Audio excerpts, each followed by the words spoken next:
Hello again, I'm back and I'm going to be playing another game that I have reviewed, one of my earlier reviews as well. I'm going to be playing Parodier.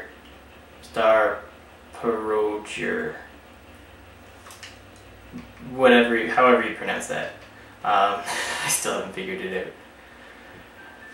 Now this one, I did finish the game doing the review. It's not a long game, but it was pretty fun. So I'm going to play as Bomberman. Always really liked Bomberman games back in the day. Although I think the PC engine is probably the most fun starship to play as, because it has all those homing missiles and you can just sit in the middle of the screen and pretty much just spam everything. As soon as something shows up on the screen, it's dead. And it just makes the game ridiculously easy. Now this is a genre that I never really got into as a kid. I never liked the space shooter games. It was one of those genres that I actually avoided when I was a kid. I'd go to the rental store and I'd go to pick out, something to rent for the week.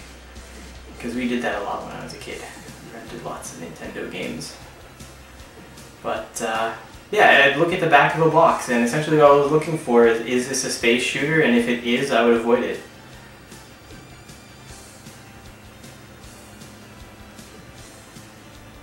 But I think I am fully powered. No, not fully powered. But I got an option, which I think Bomberman's the only character I think I've ever gotten one of the options with. And I still find it kind of weird why it's named Option. It's like a mini you flying beside you. Oh, I lost my option. That's kind of sad.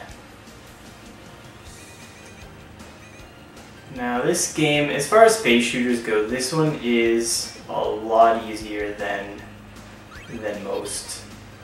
And that's probably part of the reason why I actually like this shooter as opposed to the typical shooters. I really like the arcadey look, the very cartoonish Bomberman look the game has.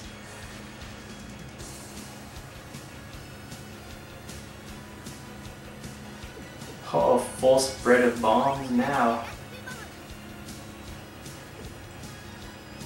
Yeah, I've always been a fan of the Bomberman series, so when I saw Bomberman on the download page, when I was looking through the Virtual Classic games, I was actually looking for, at the time, I was actually looking for a shooter because I never played shooters as a kid, and I wanted to play something that I hadn't played before in a genre that I didn't really give it a good chance when I was a kid. I avoided the shooters. I did not want to play any of them.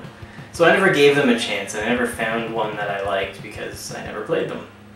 So I was looking for something like a shooter that was a quick game that I could actually finish in a fairly short amount of time.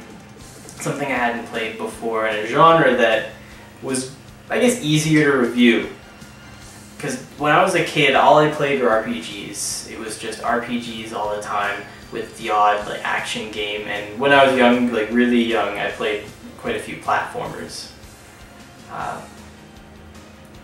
Now RPGs are not easy games to review because they take forever. Because you have to play through at least 15-20 hours of gameplay in an RPG to really get a good sense of what the game is, and in 2 hours you can finish a shooter if you don't die a lot. So I was looking for a game that would be easy to review, something that I could finish fairly quickly, and something that caught my attention. And the graphic style, the art style in this game, really grabbed my attention. Now, if you're not familiar, there is also another game. This is actually based off of Star Soldier, which is another older it wasn't one of the big names, but it was bigger. You know, people knew about Star Soldier. And it was a kind of mix between Star Soldier and there was another game called Parodier, which was a parody of Gradius. And that's where they kind of got the idea from this game from.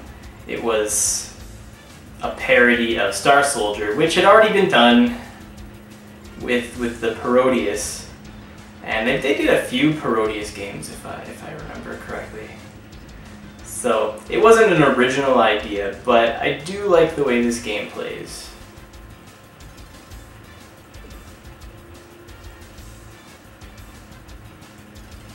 And I have finished the first stage, or scene as they call it.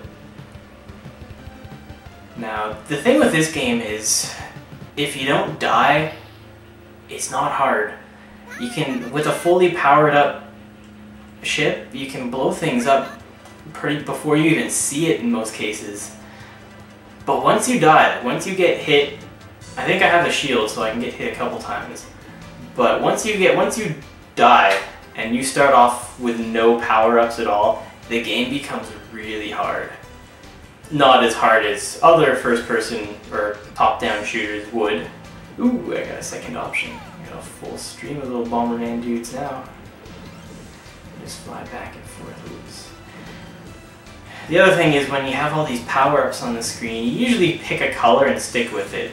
I don't really like to swap colors because it changes the type of weapon you're using. It'll still be fully powered when you switch colors, but it switches the way it shoots, and it kind of throws me off a little bit. Hey, I got 3 options now.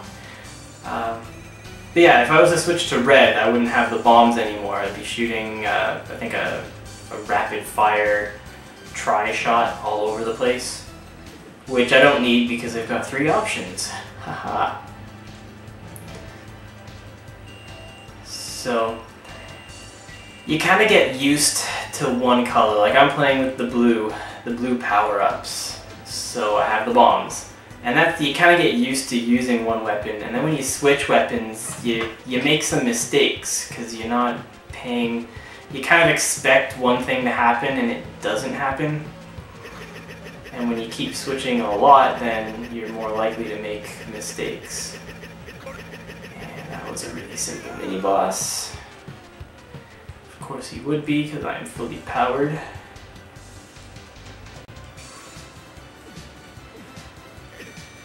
I'm really curious to see how far I can make it through this game in one life.